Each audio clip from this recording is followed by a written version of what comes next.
I want everybody to feel like it's Christmas Eve on Sunday night so that they're excited about coming into work. Wouldn't that be amazing to feel like it's Christmas Eve every Sunday night? Wow. What a great vision.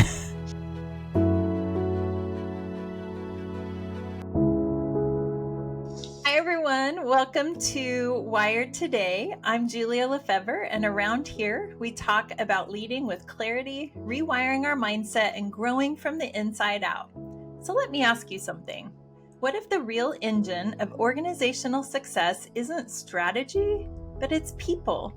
Today's guest, Laura Golembieski, I probably said that wrong. We practiced. Sometimes you just have to fail on camera and then you just help people know that it's okay. So, Laura, And it wouldn't be the first time somebody pronounced it not correctly. It's all right. We're all good. that's right. So, Laura has spent more than 20 years proving just that. As a seasoned HR professional, she's partnered with senior leaders to align human resources with corporate strategy. She's transformed culture, strengthened morale, and elevated performance from the inside out.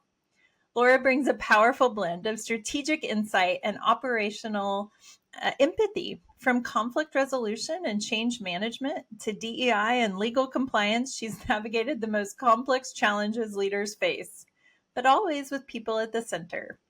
So, if you are leading people or trying to understand them better, Laura's story is a playbook in transformational leadership through human connection. So, Laura, I am so happy to have you here. Welcome to Wired to Lead. Thank you. I'm happy to be here. Awesome. Well, just tell us a little bit about you. Well, I'm going to back up.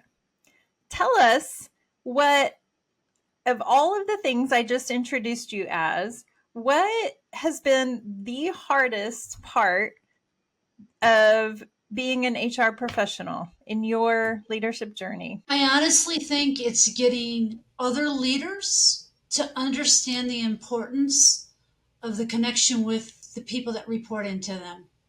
I think sometimes they take it for granted that it's there. And it depends on where you're at in your career and your life and who you are. That sometimes you need a little bit more warm and fuzzy and a little bit more interaction. And other people say, if I talk to you once every 2 months, we're all good. But what we're finding out more and more is that people do want to have that connection with their manager. They want to understand how they can contribute to an organization and what my career path is. And it's really not that difficult to do, but you have to have intention and spend the time with your team. I'm just going to pause there because is that the crux of the matter, that everyone is so busy and running that spending time with your team is just so challenging? I think you have to make the time. I'm a firm believer that everybody that reports into me, I have a one-to-one with them every week, standing every week, an hour time, just so that we can catch up, whether it's personally, professionally, but it's individual. I have a team of 5 that report into me. I take the time to do it.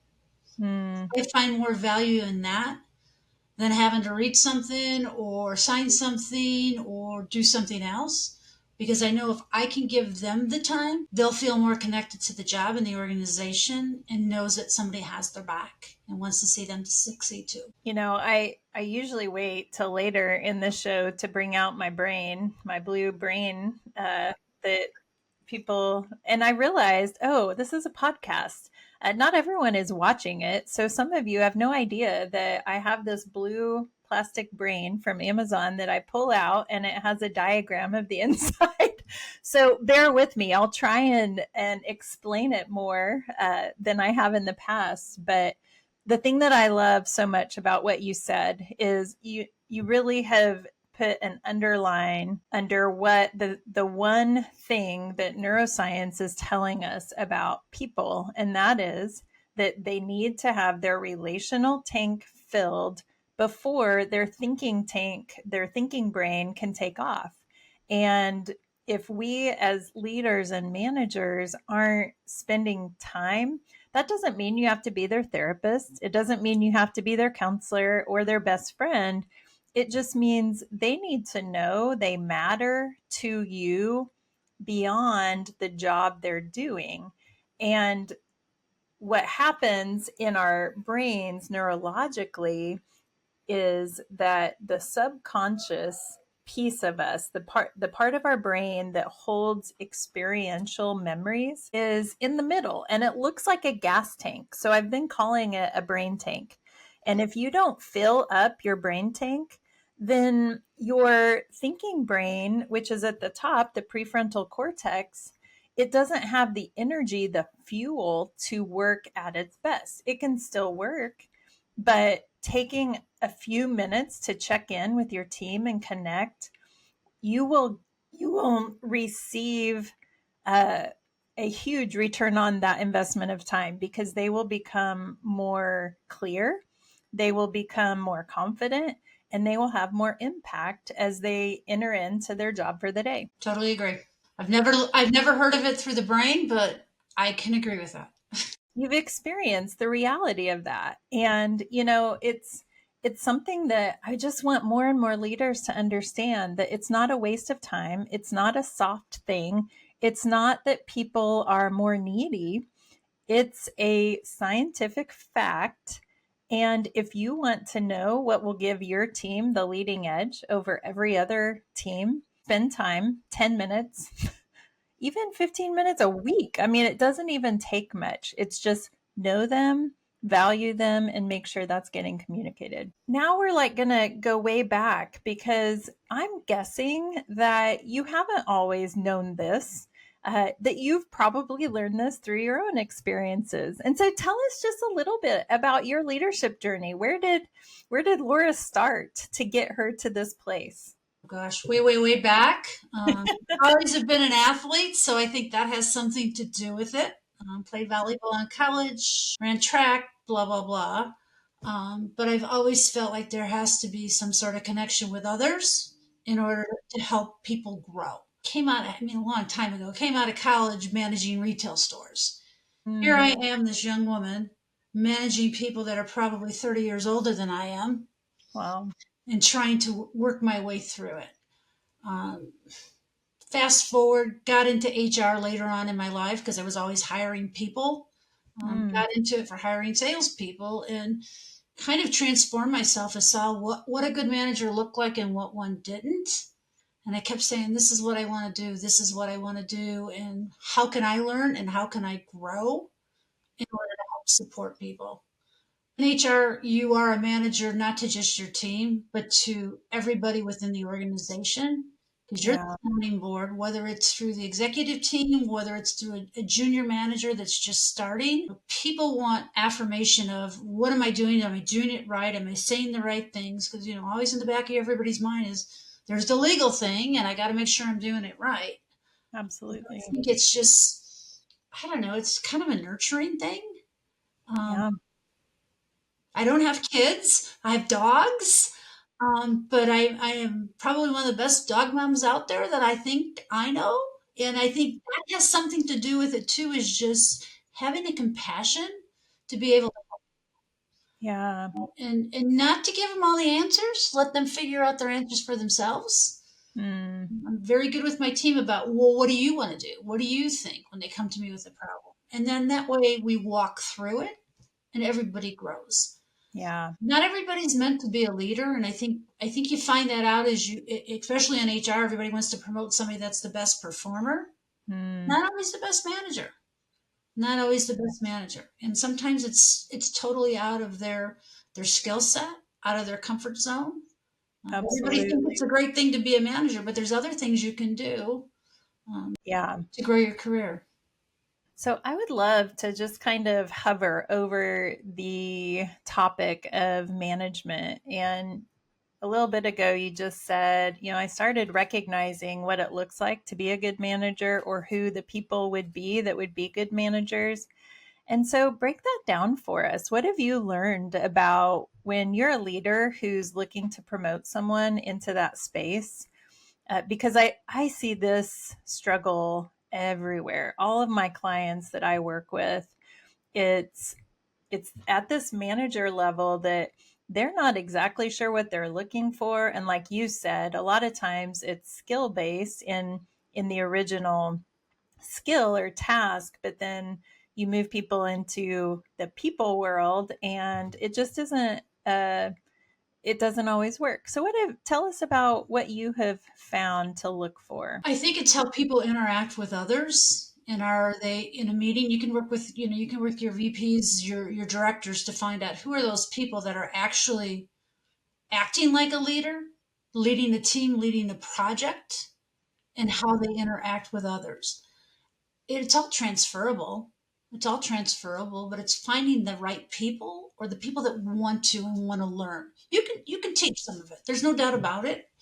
But a lot of it has to come from within about what's important to you and how you feel about people. Hmm.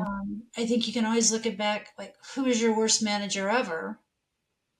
And say, I never ever want to be like that. And I've had a couple throughout my career, won't name names here. Yeah, I have. And I'm like, absolutely. never again. And I think it's trying to get them to understand, what does good look like? What does good look like? What can we do to help? We just did a company-wide training for all of our director level and up managers on things on the employee life cycle, on financial literacy, on growth mindset. You got to give them the tools. You got to give them the tools. We are also very big on using outside business coaches, because sometimes when they hear from somebody from without of the organization, there's a different mindset for them about, okay, this is a fresh mindset. This is somebody that really doesn't know me that well, or only can see me for who I am, of what I've told them. And it, Yeah. it works. It works. There's a sense of safety. I've recognized that as somebody who goes into different corporations and organizations when yeah, there's somebody new saying it and we're there to support you and champion you. And so there is kind of an added safety to that process. Yeah. And I always laugh at when it comes to be review time. And like right now, we're going through mid-years check-ins, and then we do an annual review. And it's sometimes it's like pulling teeth, but you can always tell who the good managers are because they get them done. They get them done quickly because they know it's important to their employees. And Yeah. they're not that difficult. It's just conversation, and there should be no surprises in a review. Everything should be about, okay, we accomplished this. What are we looking for next time? What are we going to focus on now? And needless to say, goals can change throughout the year based upon what the current environment is or what the expectations are. Absolutely. You know, some of my clients have had the same struggle. And part of it is because what's so interesting is that they weren't ever trained for how to do a review. And then some of them were trained, but one of the things that I'm finding is that just because people know what to do, they don't necessarily have the capacity to do it. And that's where it really comes back to the leaders really the privilege that a leader has, because when we start talking about knowing what to do here on my brain, I'm going to point to the smart part of your brain, right? Like that's information that you can get and you can learn it. But when we're talking about capacity, the ability to do it, maybe somebody is conflict avoidant, so they don't want to have a hard conversation and tell their direct report, hey, I need more from you. And what's happening is that they can have all the information in the world, but there's something in their subconscious, in their brain tank, that has taught them through experience that they're going to be rejected or they're going to experience relational pain if they have a hard conversation. And it doesn't matter how much they learn, it doesn't matter how much accountability they have, it will be like pulling teeth to get them to do what you want them to do. And so I think that's one of the things that so many organizations run into is like, we've given you the information. Why can't you do this? And that's why I love what I get to do, because I get to come in and help people build the capacity. We get to help rewire some of those abilities to be able to do the things that people want to do. I mean, we spend a lot of time doing sessions on how to give feedback. Mm-hmm. We do different assessments to try to figure out how teams to relate to people, what's important to them, how do you talk to them. Mm-hmm. And the conflict, I think, is the hardest part for people. And you're right. They're afraid of what's going to happen. But I always say, what's going to happen if you don't have that Don't. conversation? Yeah. You're not doing anybody any justice, and you're allowing bad behavior or somebody to fail. When if you have that conversation and you can turn it around, there's nothing more joyful than that, and getting good pleasure to say, wow, why didn't I do this before? If I would have addressed it sooner, we would be in a whole different mindset right now. Yeah. And one of the things that I found is that it's because of their past experiences with giving feedback that it felt really terrible. And so the beautiful thing is that our brains are made to be rewired so that if they have the support, and you said earlier, I don't always just fix it for them. I am helping them and I'm empowering them to do it.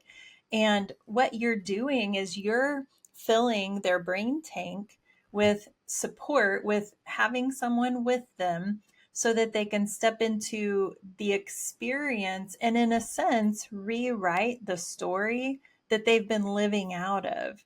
So maybe the story and the experiences in the past were terrible, and their brain said, I don't like terrible, so let's not ever do that again. But then when people can make a safe connection and have a leader or a manager who's with them and saying, you know what, I'm going to be with you and we're going to do this together. I mean, I'm not going to talk, but I am relationally with you. Then it starts to help fill that brain tank so that they can try it again, take a risk, and then the action of doing it, the experience turns out differently, and then your brain gets a literal update and it starts to be rewired. It's a beautiful process. I would agree. And I also would say that maybe they were on the receiving end of Mm, some feedback that wasn't delivered in the most proper way, or maybe the intent impact there was not correct. mm. And then they get that in their mind that I don't want to do this. I don't want to do this. Yeah, and I don't want to do that to someone else. I don't want to hurt someone. I hear that a lot. I don't want to hurt them. And then they're missing opportunities to help. But I'm so glad you said that because, yeah, we learn from our past experiences, both as a giver and a receiver. Yes, totally agree. Yeah, man. So, as you have walked through your journey, um, we briefly have kind of started talking about just trust. Really, it's is there still going to be trust when there's a hard situation? And I'm just curious, how have you worked to build a culture of trust so that some of these hard conversations can happen? Well, we do engagement surveys. We divided them up, and we use the feedback from there to bring back to our managers and to our employees. And a lot of times it's the lack of communication with between their managers, not spending enough time. And if you can take raw data to explain to them that this is actual things that people are looking for, might not be in your group, but probably a good portion may be. I think it's just a constant reinforcement of that this needs to happen. It needs to happen. And you give them the success stories of, when you've had those tough times and then you realize that, wow, you've actually made my job easier and you've helped me grow as a person and in my career, then you're thankful. Then you're thankful. But you gotta, I mean, and sometimes it works and sometimes it doesn't, unfortunately. But you gotta give it a try. You have to You're try doing it. everybody a disservice if you don't. Yeah. And I wonder if it just circles back to our core need is to know that we belong, that we are accepted, right? And so before our thinking brain can get smart, where really our brain is saying, am I okay? Do I belong? Are you going to move toward me or away from me relationally? And so just the simple practice of checking in and moving toward them with time, even if it's 5 minutes, I think that sets the stage for that tank to be full so that we can have more rational conversations and they don't feel quite as emotional. Now, and I think as employees start into a new organization, that bond needs to be built quickly. I think Yeah. it's you need to be a partner with them on getting them through the onboarding, the expectations of the job, introducing them to the team and other people to collaborate with, so they do feel part of something, not sitting in an island. As much as I mean, even if somebody's remote, you can do the same thing, but it's intentionally making sure they're being introduced to people, so it starts there, and you start building that relationship from day one.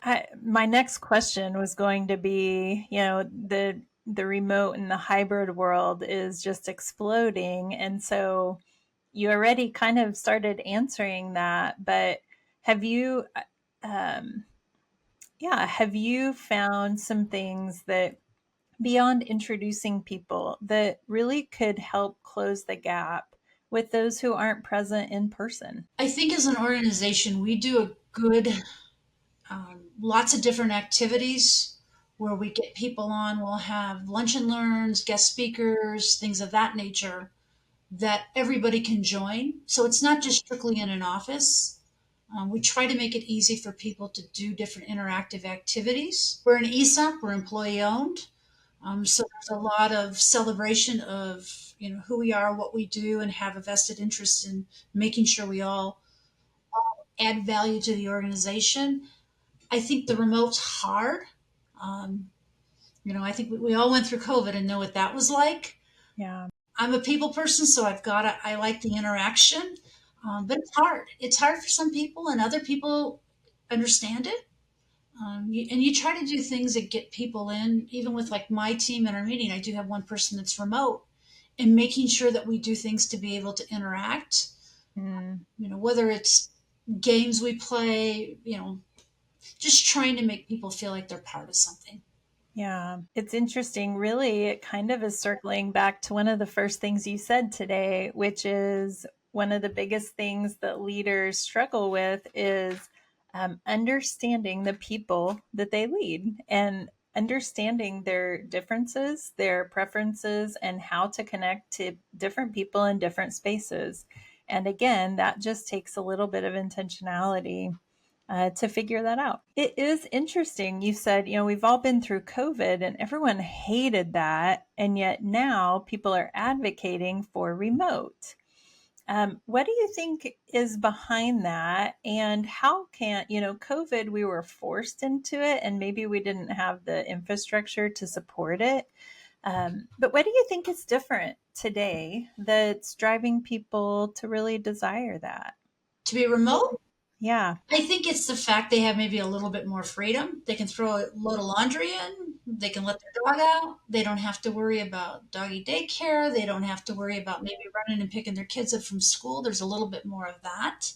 I honestly find when I am at home and I'm working, I get more done, to be honest. But I also work longer hours.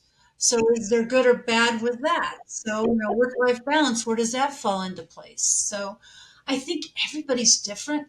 We encourage a hybrid within the organization, but we do have a lot of people that are out in the field and then calling on clients throughout the country. So, you know, they're remote to a certain extent. Sure. But I just think everybody's different. I couldn't work 100% remote again. Couldn't do it. Yeah. Me either. The pulse isn't there. The pulse is not there on the team, on interacting with people. I think you get more done sometimes on things that need to be fit. I need something and I have to go to the CEO's office. I would walk in there as opposed to texting him, call me when you get a chance. I can watch his door from my office and see when I need to go in. It's a little easier. Right.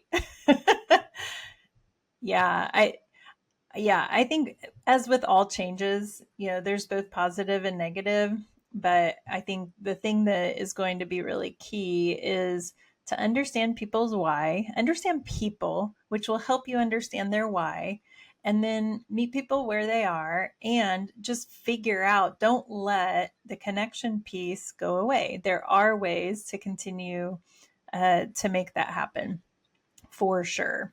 Yeah, I agree. And everybody's different. I mean, we've had some people recently needed to go move out of the state of Colorado to go back to be with their family to help take care of a parent. We're going to let them Absolutely. do it. We're going to let them do it because we know they're still going to perform, and their their mindset would be horrible if we forced them to stay. There's no sense in Yeah, that, or they're going to quit. absolutely.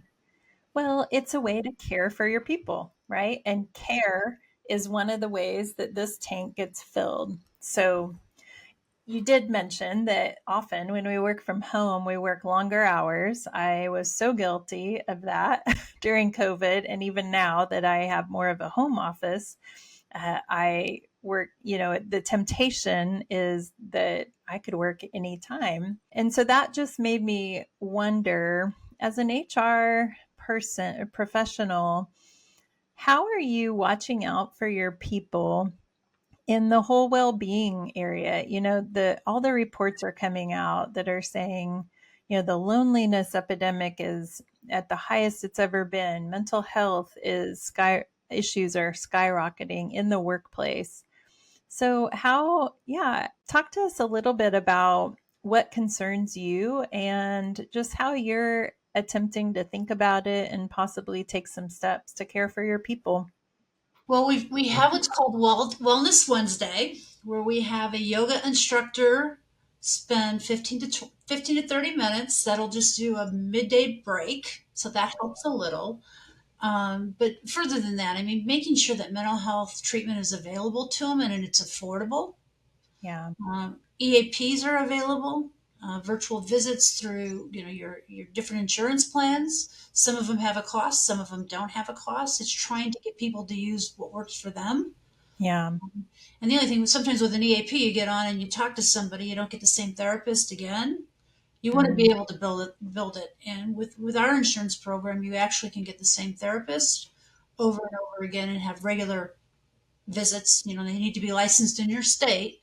sure. Trying to do that. I think it's also watching that when you see somebody getting burned out, you need to Mm, have a conversation. yeah. I try very hard not to send my team anything after hours. I am known for being up at 4 o'clock in the morning and going through emails, but I do have a team in the UK, so I want to be able to respond in a timely manner. But you can also put things on delay on when you're going to send them. You Yeah. don't want to have everybody do those things and have to interrupt their life. When people go on vacation, I want them to go on vacation. I don't want to worry about things. There's two things in that. I think just being attuned to your people, watching for burnout, seeing the signs, and that comes, it's a lot easier to do when you're checking in with them, when you're present, when you are connecting with them on a regular basis.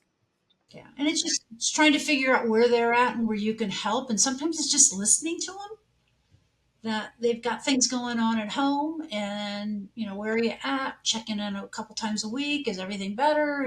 Are we getting through it? Do you need to get out for a while?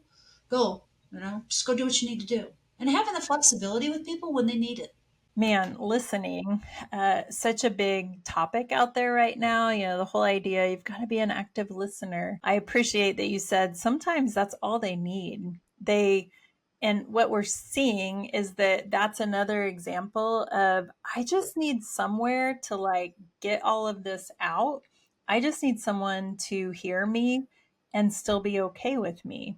And I think a lot of times people are fearful that if they start talking, especially to a supervisor, that they're going to be penalized for it.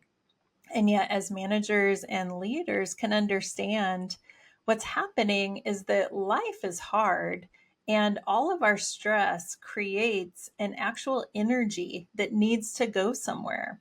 And so I often use the example of being a fire ring or a campfire, that our emotions, they create this energy kind of like fire, And if I were to go and, go out into the grass, the prairie close to where I am, or in California uh, to the forest, and I just flick my match out, and it just goes, then it causes huge destruction.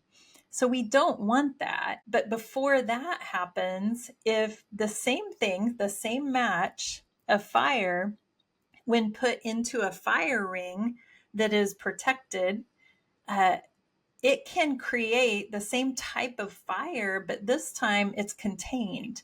And you can even feed it. It can get big, and eventually the energy will run out, die down into something really beautiful that you can get close to, will warm you, you can cook your food.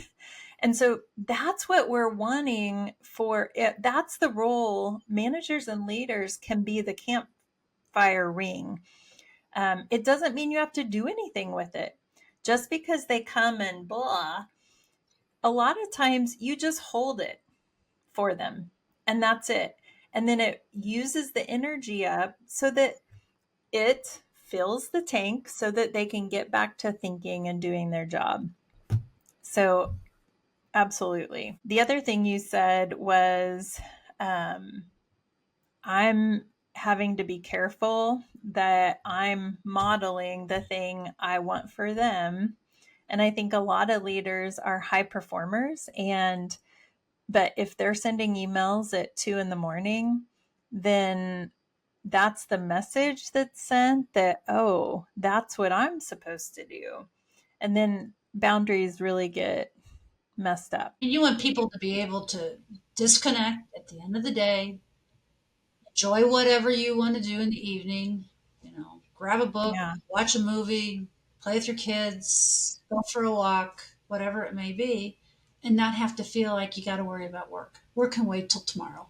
Yeah.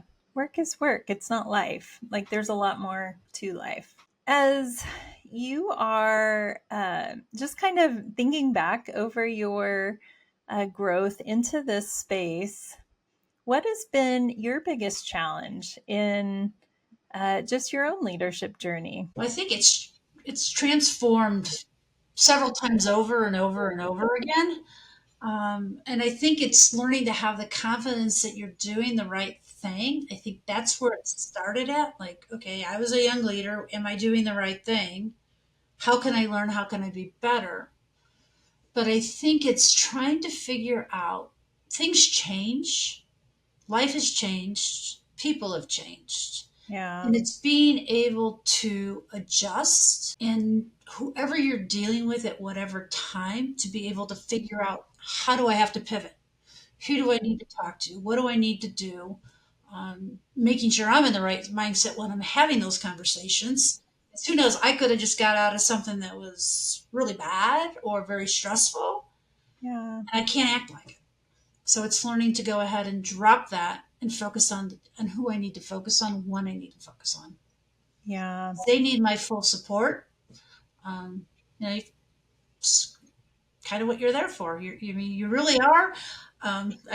Back in the long day ago, both my parents were teachers, but I wanted to be a teacher, and I'm like, got into the school, and I'm like, oh no, this isn't for me. But honestly, what am I doing now? I'm really a teacher of adults. I really Yeah. am.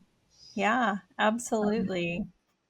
I'm interested. I have a LinkedIn connection, Joe Burrell, and she is an advocate for the health and well being of HR. And as I hear you talk, you're like, I need to be able to be present for what's in front of me, while at the same time I'm holding some hard, like, there's some stuff that, I just had a hard meeting, or I'm just struggling with my own stuff. And yet your job is to be there for others. And what Joe has been finding through her research is just the incredible strain that can sometimes happen on the HR community when they're the ones that are expected to constantly be caring for others, and who's caring for them. And so I'm just curious, how have you experienced that? And do you see that as an issue that's relevant in the workplace today, or how does that play out for you? I think as you grow in your career, it tends to not encompass you and pull you in as hard. You've learned to separate things happen, and I can't control everything, but how I react to it, I can control. And I also am very lucky that I've been married, it'll be 36 years next year, 36 Yay. years next week, that I have a husband that's a great sounding board. Uh, Mm, there's times I just come home and I'm like, and then there's other times that I don't say anything and he knows it was a rough day. yeah. I don't say anything, it was a rough day. And it's like, you got to find your inner circle on how you deal with it, because there's certain people you can talk to and there's certain people you can't. So, and I mean, 99% of what I deal with is all confidential. So, Right. so you've got to be confident, that you're not sharing information you shouldn't. Yeah. The thing I love so much about what you just said is that there's a separation between work and home, and my circle outside of work can really ground me. And that can be the place where my brain tank is filled so that I'm full and ready to pour into others. Uh, but I think the problem comes when we aren't intentional about having a circle outside or somewhere that can really keep us anchored and filled up. And so I see that happening in, yeah, just your example. So this is kind of related, but maybe not really. But, as in the business world, we need measurables, right? We need metrics to be able to judge where are we in this whole thing. And how how have you gotten a hand on just on the idea of morale in a company? Um, why should that matter, and how do you even measure that in your experience? Well, I mentioned before about the engagement surveys. I think they're Yeah, important. Um, More importantly, though, is that you react on what you've learned and make others know about it. Um, Give you an example. Trying to keep a good positive thing. People were looking for mentors, a formal mentor program. We implemented that 2 years ago.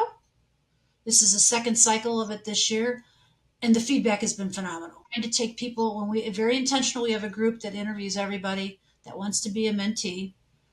We figure out who the mentors need to be. We talk to them. We pair them up, and there's certain things that they need to keep. But it's those types of things, providing them what they're looking for. Communication, trying to make sure that we have those touch points a couple times a year, at least formal touch points that, you know, if not, we're going to circle cats and keep pulling them in to make sure we get the reviews done. right, Um, Turnover, less turnover shows that people are happy. That's probably your biggest metric you have. right. Be able to look at that. We do exit interviews on everybody that leaves to find out, is there a common theme? I mean, we even do a 30-day and a 90-day review with everybody that comes in. My team works with the new hires to find out what's going on, what's not. It's keeping a pulse and it's listening. It's Yeah. listening. Taking the time to connect with people. I mean, it really that's such a foundational piece that really can drive so many positive interactions in an organization. And one of the things I just heard you say is that, we listen and then we take action. We follow up. We're not just listening to just, okay, you're listening because you really do want to make this a place where people love to be, where it's a healthy place to be.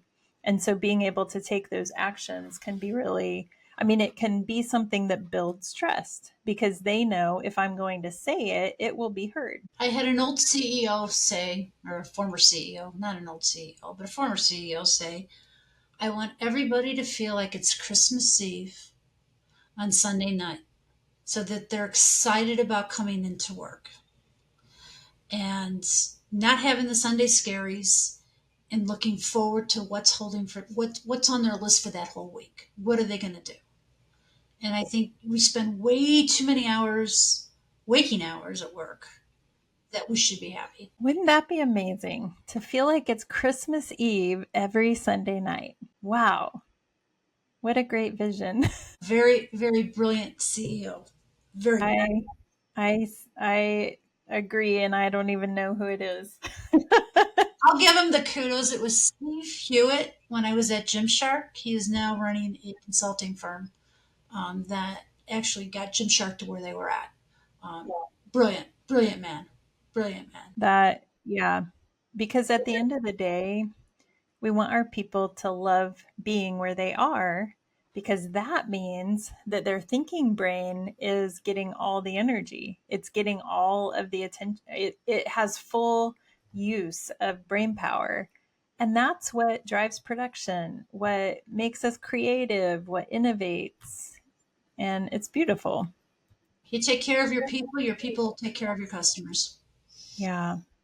Wow. Well, man, this our time is already almost up, but I want to squeeze in one more question just because I know you have led a lot of different teams. And so just give us some insight on what does it take to lead teams that are of all different sizes, and how can that really be sustainable for people? I think again, it comes back to making sure you take the time to get to know your people, take the time to help them in their career to get them to the next level, to what they want to do, not what you think they should do, but what they want to do.